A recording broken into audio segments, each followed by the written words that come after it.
We have had some crazy horror stories recently, and that's definitely not going to stop, but here's something a bit more domestic. My game starts at 7 p.m. David, I might be a little late because it's my turn to clean up after dinner. Sure, David, thanks for the heads up, man. It is now 7:10 p.m. The other players are chatting, eager to slay some zombies. I walk over to get an ETA from David. The kitchen, however, is messy and deserted. I find David in the lounge, playing Magic the Gathering. Hey, David? Remember D&D? David plays an island. He thinks. He taps to play an undead war chief. Oh yeah, I'm on it. I'll start cleaning right after this match. Being late to D&D, that's one thing. But leaving all those dishes out to stink up the kitchen, that's another thing.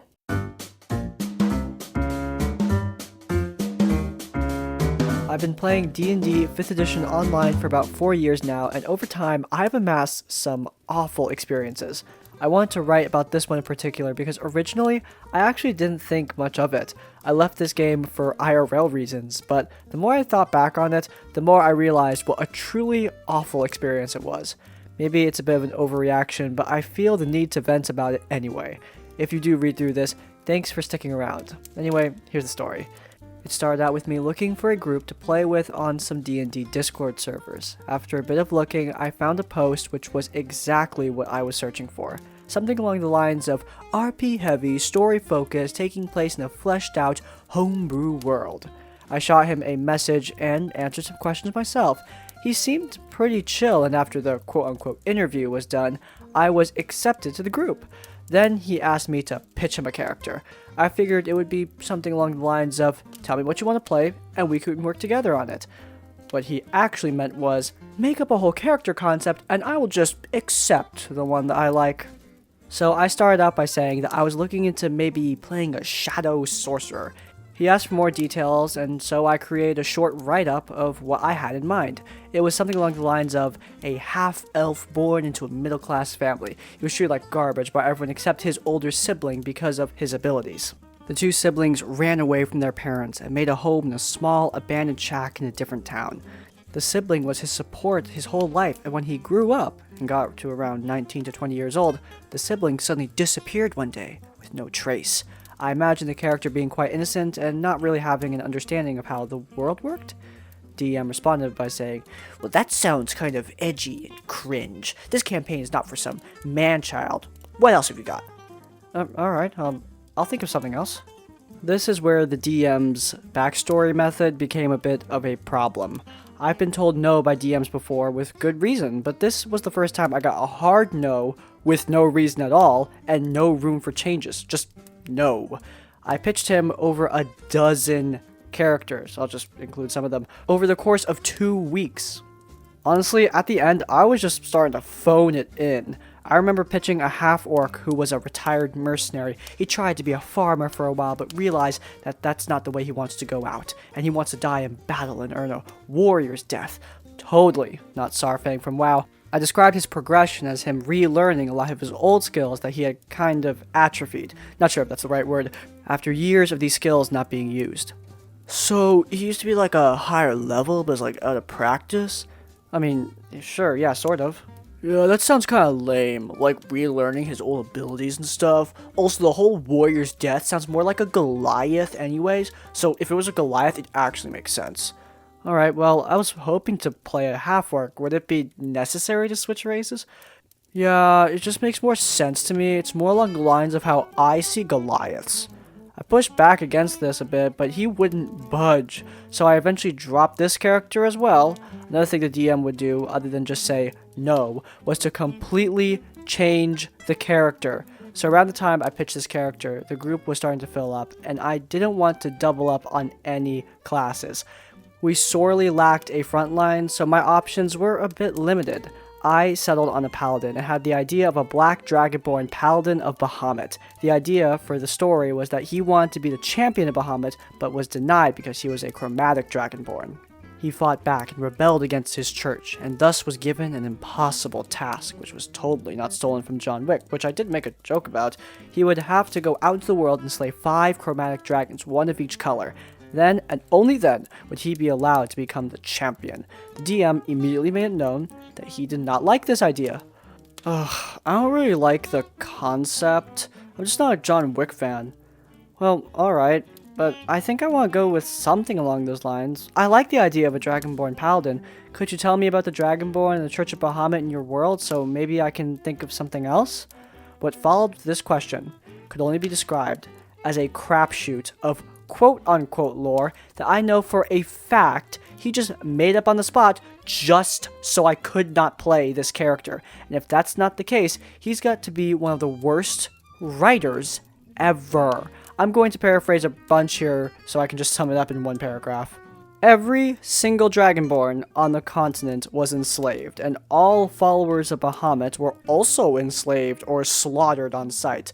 By whom, you may ask? Some evil cult of Tiamat? An army of Oathbreakers? Nope. It was the followers of the clerics of Arathis, a lawful neutral god, and Pelor, a neutral good god. They took them as slaves and forced them to murder other followers of Bahamut, as any worship of the Platinum Dragon was considered heretical? By the way, if you are unaware, Bahamut is also a lawful good god. This makes no sense. Why are the followers of good gods taking slaves and committing genocide? I brought this up to him, and he said, okay, I'm paraphrasing a bit here, oh, the clerics of these gods are doing it without their god's permission and knowledge. Well, that doesn't really make sense. How are the gods not aware of this? It goes against what they stand for. There is no way two gods are unaware of their own clerics using their power to do so much bad stuff to another church. That's a good point. I'll change it a bit. He didn't change it at all.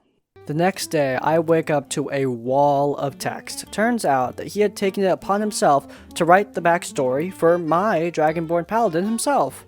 Something that fit his style and was acceptable in his game. I did not want to play someone else's character, which I had no say in, so I decided to just scrap the character altogether. I also remember making a human fighter with a pretty straightforward backstory that the DM actually agreed to. It took a bit of effort with a lot of pushback on some of the mechanical aspects of the character. I wanted him to originally be an Eldritch Knight, but the DM felt that it would be too similar to the wizard, and that might be a problem if the wizard was just better than my character in every way.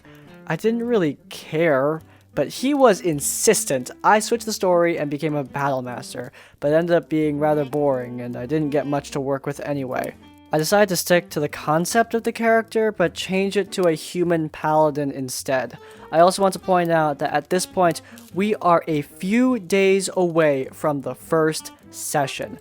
The swap to paladin was a big problem for the DM, and he no longer liked the character.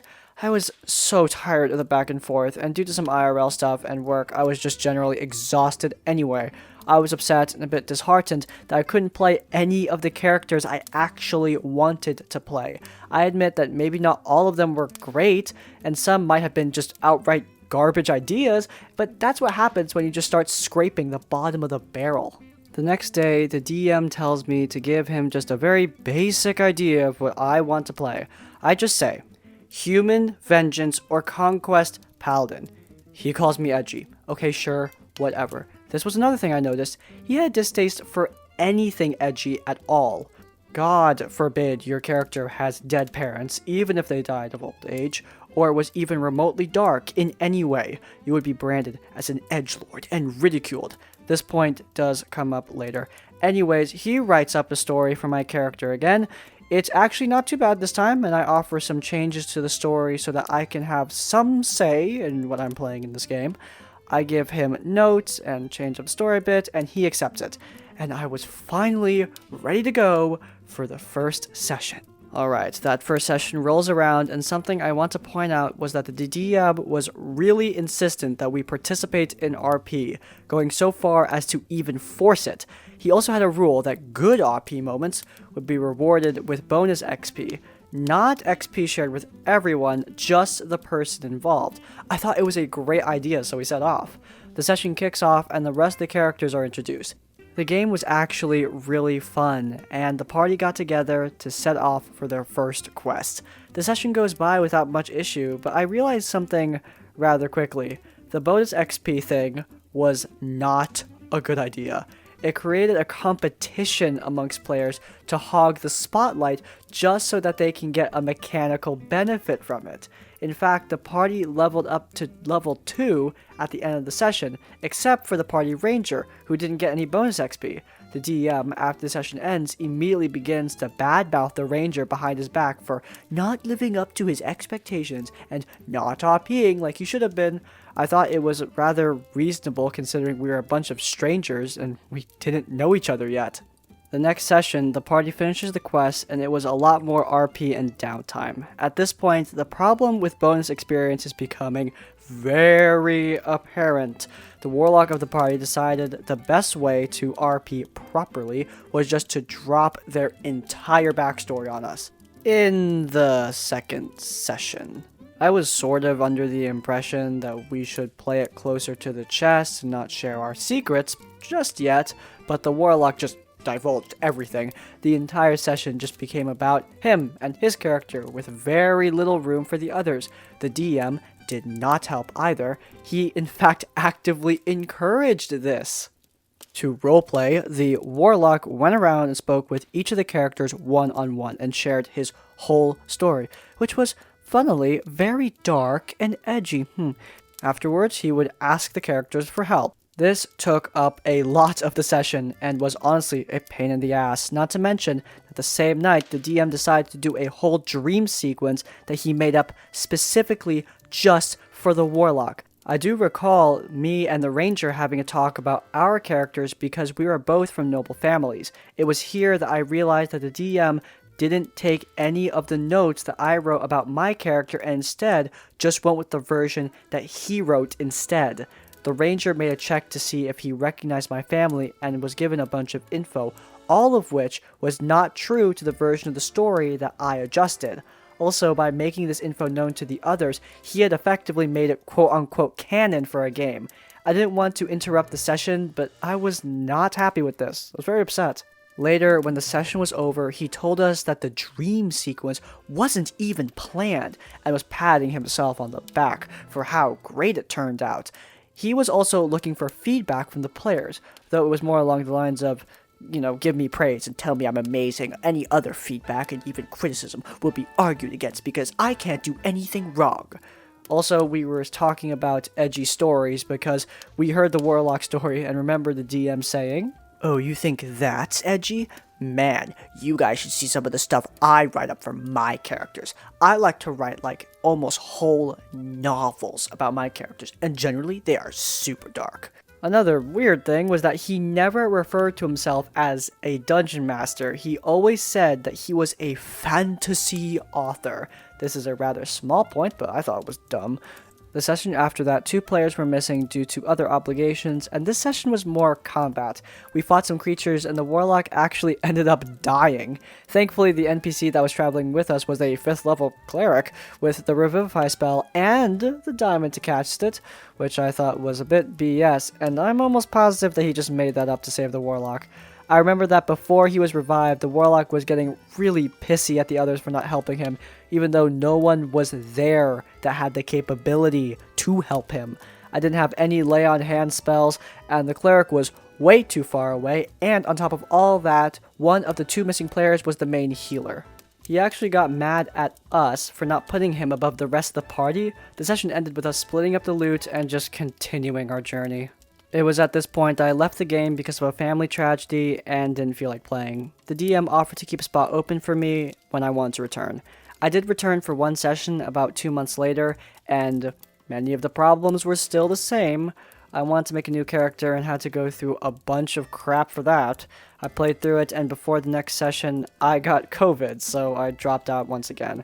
I do remember sharing a screenshot of the positive result in the group, so they knew what's up. The DM had no regard for my illness and just said, "Oh man, another game ruined by COVID. First it was my IRL game, and now my online game too?" Being that I was sick and was having a hard time breathing properly, I was a bit upset and told him to just screw himself and left. If you did somehow make it through all of this, thank you for reading. Do let me know if all of this was a bit much, or maybe I'm just an asshole. I don't know. Hindsight is a damn powerful thing, so I totally understand the OP not really realizing what's going on here, because as he said in the comments, he completely focused on all the negative stuff during this whole story. Apparently, there were a lot of fun times during the actual game if you take him out from the, bad stuff that happened. But there are tons of red flags during that character creation. Look, I understand that sometimes helping a player to create a character that fits with the party and the setting, that can be hard, especially if they're inflexible. But here, it's the DM that's inflexible, and on top of that, the DM offers no notes. Saying just no helps nobody. There's nothing there to work with. All you said was no. You need to help them to build something different instead, or to improve their idea. Saying just no just shuts down. It builds nothing. It helps no one. It sounded like the DM was kind of power tripping during the whole character creation process, honestly, and that's not really someone that you want to be playing with. Rewarding inspiration for cool roleplay moments is something that I do. It's something that a lot of DMs do. Rewarding experience is also a good idea, but like the OP said, it can quickly go out of control, especially if the party are trying to one-up each other to get that XP. That is a definite problem that you need to keep an eye on. You don't want your players competing against each other. They're a team. They're supposed to collaborate. The DM incentivizing them to fight each other over roleplay, I mean, that's just going to create a chaotic and unfun game. Because if you create a competition, someone is going to be the loser. And honestly, in D&D, that can be no fun sometimes. Alright, if you guys enjoyed today's episode of RPG Horror Stories and want to let me know, then please do leave a like. If you want to see more of my content, then please do subscribe to Crispy Tavern. And finally, if you want to leave your own stories or thoughts, go down to the comments down below. If you can't think of a comment, leave the comment no to let me know you made it to the end of the video. In essence, like, comment, subscribe. I will see you all next time. Farewell.